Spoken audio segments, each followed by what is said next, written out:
Today we'll be taking you through how we make our soaps. We make a lye soap through cold process, and we keep all of our soaps in compliance with the Apiary 49 guidelines. The first step we do is mix our lye with distilled water. We did that off camera earlier so it can begin its cooling process. One thing about lye is that it's very dangerous, so you need to be in a well-ventilated area and wear your safety gear, your gloves, your goggles, anything you need to keep you safe from being burned. After that, we start with our olive oil that we have measured out here already and our coconut oil. We combine these in here and we heat them up to at least 170 degrees Fahrenheit. We actually like to get closer to 200 degrees so that it easily melts our beeswax and our hard oils. We're actually going to heat this off camera so you don't have to wait around for that. Just make sure it's all in there and it is ready. Okay, we are back. We've heated this in the microwave in 30-second bursts so the temperature went up gradually and we won't have any hot pockets throughout it as we start to stir and mix other things in. Now it is ready to add our beeswax and our hard oils. We're going to start with our beeswax. This beeswax we've actually harvested from our own apiary and our own hives. We purified it, melted it down, formed it in little blocks, and then we grate it to use in our bath and body products. So let me get this ready here, and we add the percentage that we use for our soaps. And it just starts to melt in there to our oils.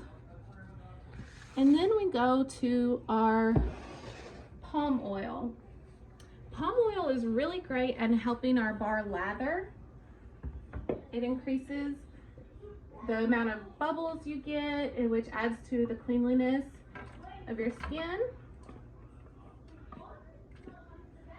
And then we also have our shea butter.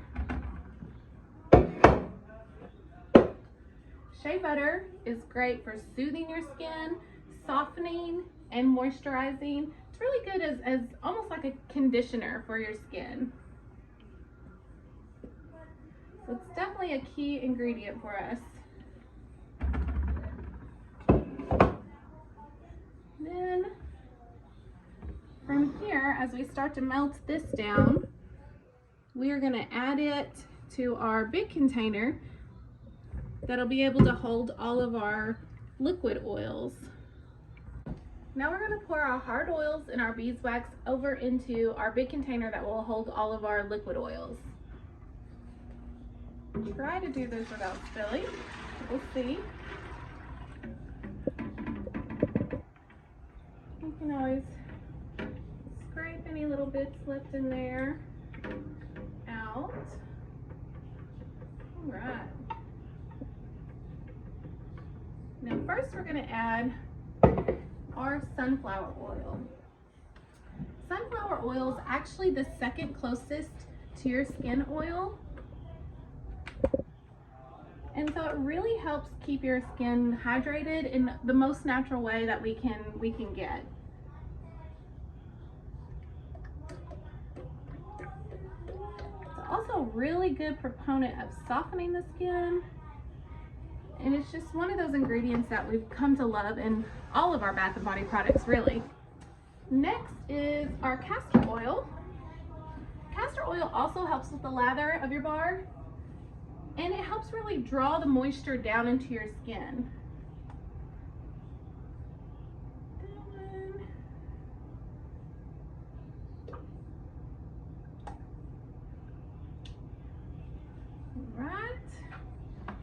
And then our last liquid oil here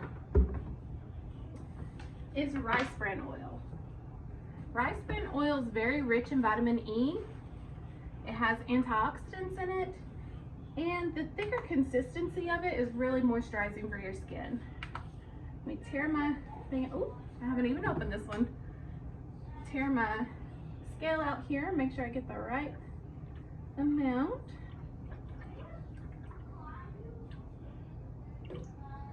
There we go. Next we use coconut milk in our recipe.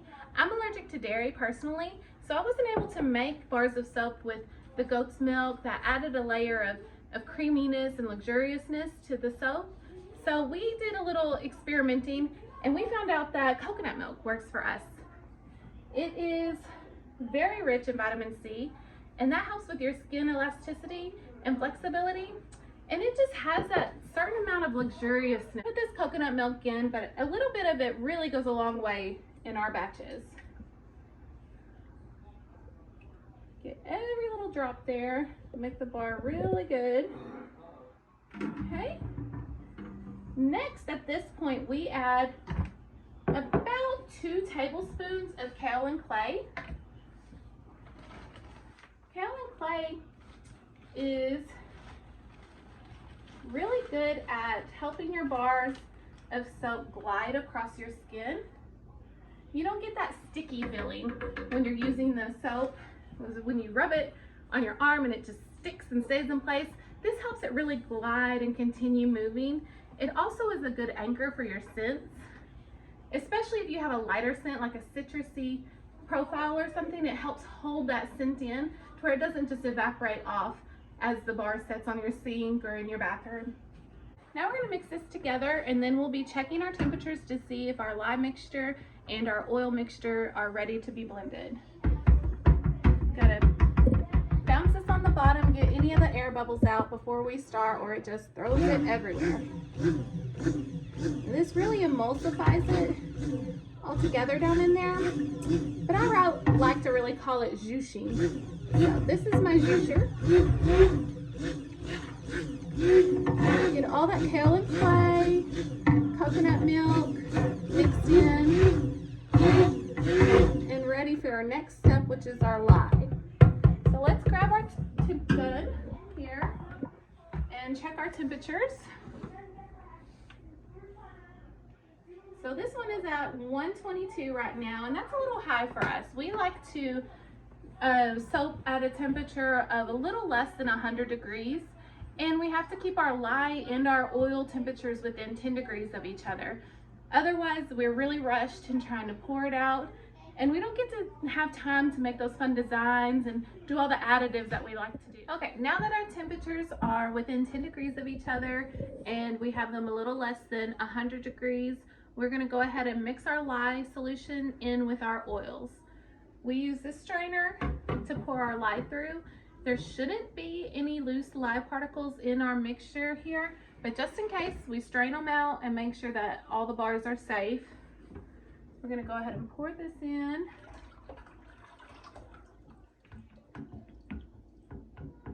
And again, be very careful with this.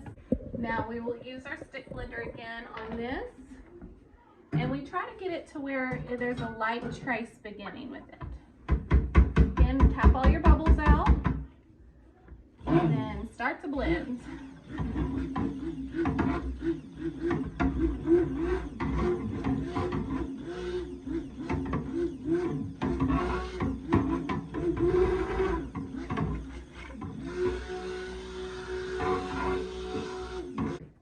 Okay, now that this is emulsified a little bit more, we're going to add aloe oil.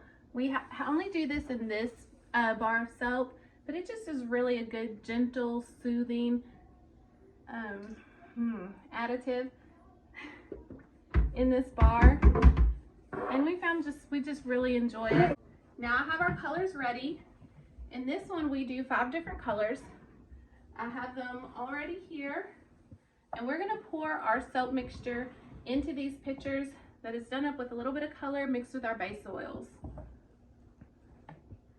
We pour it according to how much we're going to use in the batch. So the biggest amount I'm going to add to here, and that's a dark green color. But we also use a little bit of a light green and a bright pink, a medium pink, and a very bright, fun, happy orange. Then take my little thing of green here and I add it back to our big amount.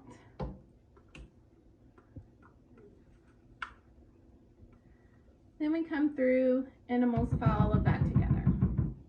All right, so we stir this together and get the colors going. You can use the same spatula sometimes for different things, but you always need to go lightest to darkest. So we'll go here with the bright pink, but I do have a couple extra spatulas handy so that we don't mix our colors too much before time. We have our bright green here and our dark pink. And then we have our dark green in our big amount. Now that this is kind of mixed a little bit, I'm going to pour our fragrance blend in. This fragrance is one of my absolute favorites. It's very light and bright. It has a little bit of floral, but not your normal floral tones. It's kind of like you're standing on the edge of a desert with just everything in full bloom. It's just very alluring. Like I said, I use it all the time. It's one of my favorites. Kind of just pour them all in there, try to get them kind of even, and then you come back and mix some more.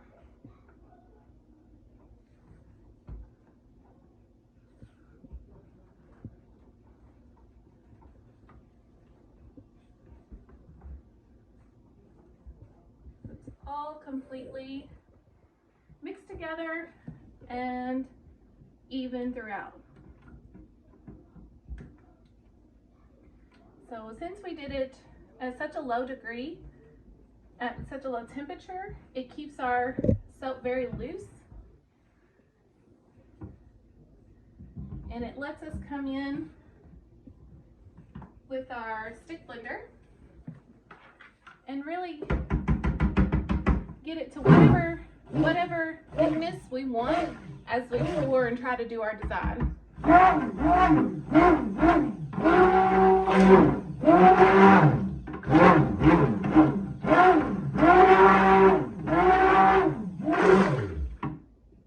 When you check the trace on it and see how thick it's getting, you can kind of see if it runs and leaves any trail, then you're getting to trace.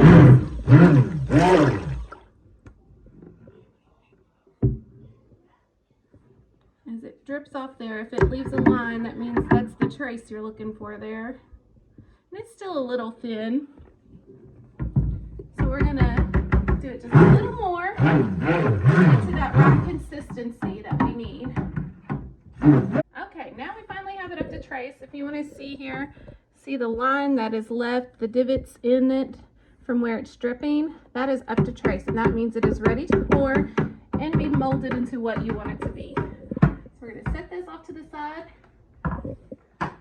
and get our soap mold. These are custom molds that we made ourselves for the size and weight of bar that we wanted. I have it already pre-lined here in our freezer paper, and I'm going to just start by pouring in our dark green here.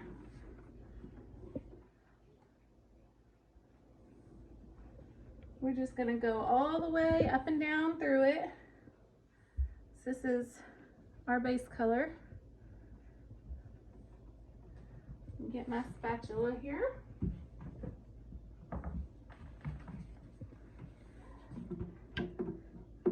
And to get every little drop out. We don't want to waste any soap.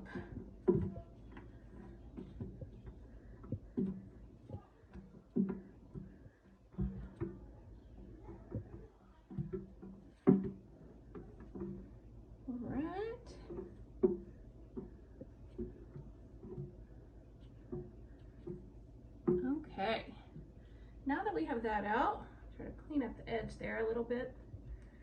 We're going to do our other colors for our design.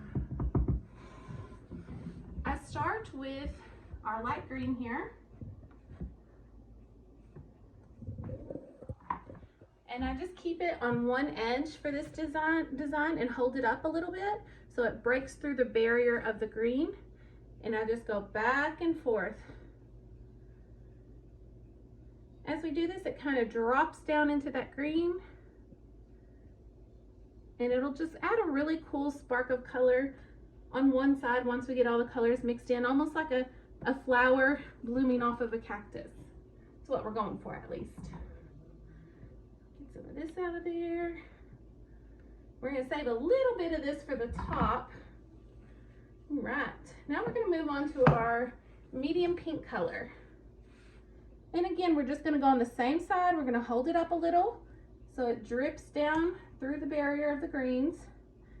And we're just going back and forth on the same side again.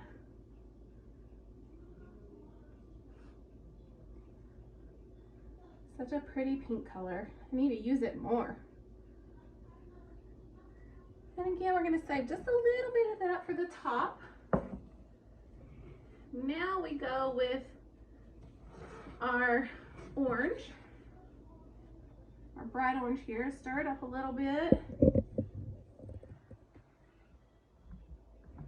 And I'm going to hold it up a little higher too, once it starts in there. And it's going to keep filling in there, just adding to that bright, beautiful color of the desert. Those pops of color that you see intermixed with all the sand and the green.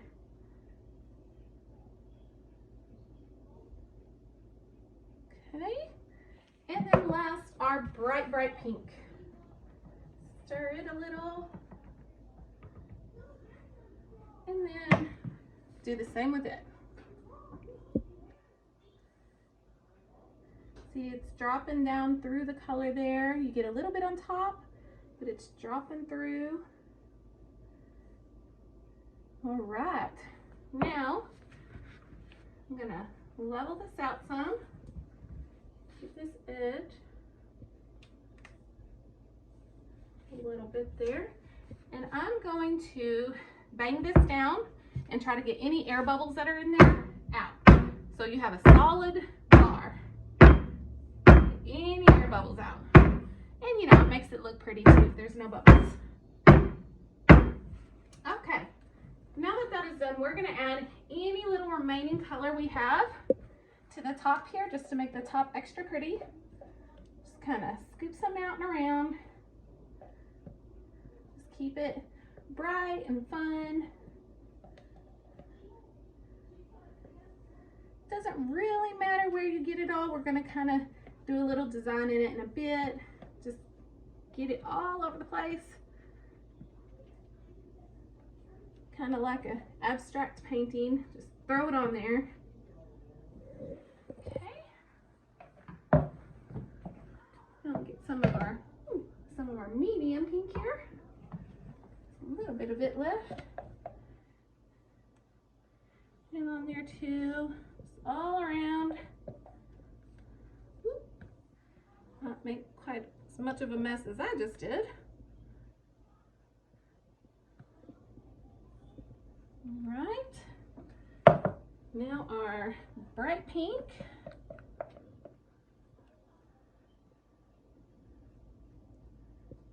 So you can see it's starting to set up a little more. It's a little tougher to get out, but that's okay. It's right here at the very end. Needs to be getting that way. Means you almost have soap. Okay, and now a little bit of our bright orange.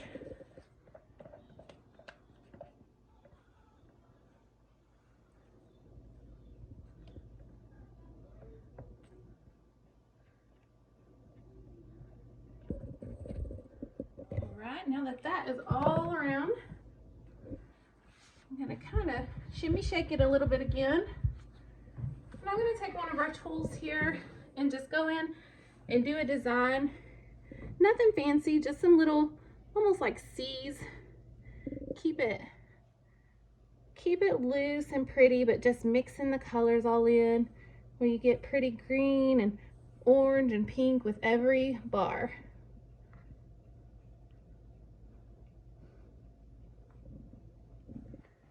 There we go. Ooh, I like that green in there.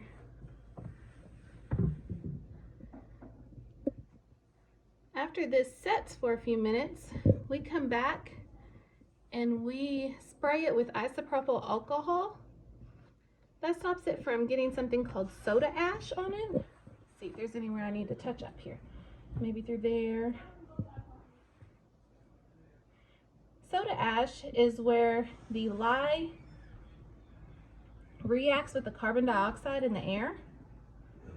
And it's not really that big of a deal. It doesn't hurt. It's not dangerous, but it's not very pretty. It adds a gray hint to your soap, and after you do all this work, you don't really want it to have a sheen of gray on top, look kind of ashy. So we spray it down.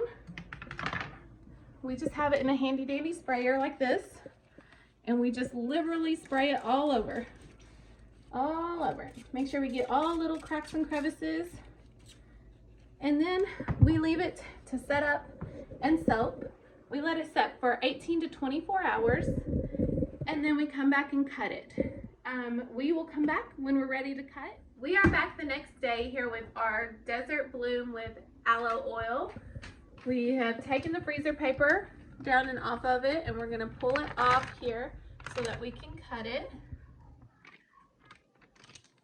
This is our cutter here. It uses almost like piano wire type things to cut through the soap.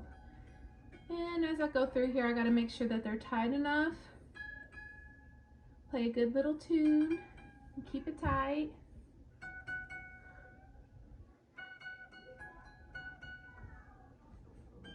Should have probably checked that already, but well.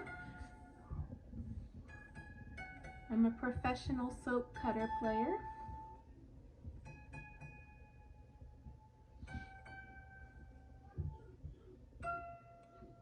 That one's very loose. That one's good. All right. As long as they're tight, they'll cut through the soap effortlessly. That way we get a straight bar of soap and nothing is crooked or anything with this, hopefully, as long as I hold it properly. So this will make about 18 bars of soap. Then we usually have a slight end piece or something we use for our scent samples. We set them out so people can smell the soap. Because after this, it'll be wrapped in plastic. It's a biodegradable plastic, but it's still not super easy to smell through. And soon we will be having a new product that we use some of these little end pieces for. But I won't give that away just yet. See, I'll get this lined up here. And then we just pull it straight down and through. Okay, set this piece off to the side for now. And then let's see how it looks.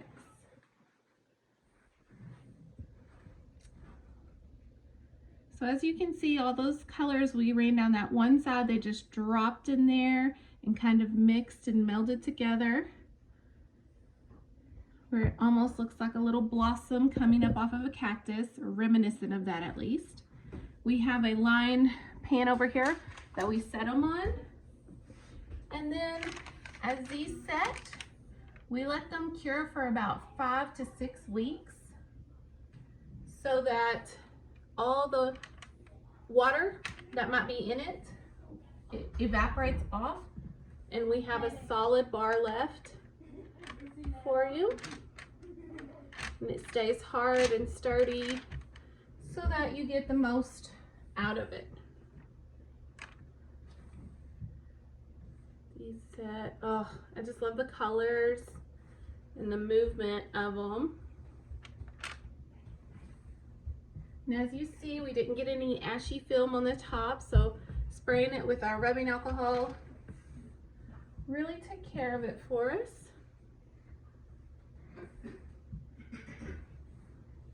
And you know, each bar is just a little different, so you get a little bit of uniqueness with the still same overall design.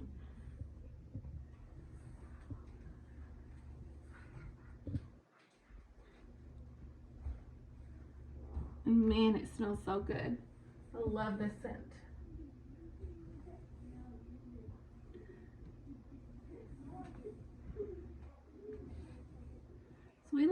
space here between them so they have plenty of room for airflow to get through them. Like I said, we have to do these up way ahead of time so that they'll be ready. So it takes about 5 weeks for them to cure. So that means anytime we're making a special holiday soap or summer soap or anything, we have to be way ahead of the game there to have them prepared for when it's actually time to sell them, or just enjoy them for ourselves too.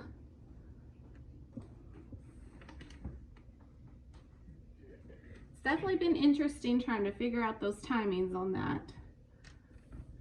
And here's our little piece that we usually cut for a scent sample and we'll be using in the future in a new little project that we have coming up.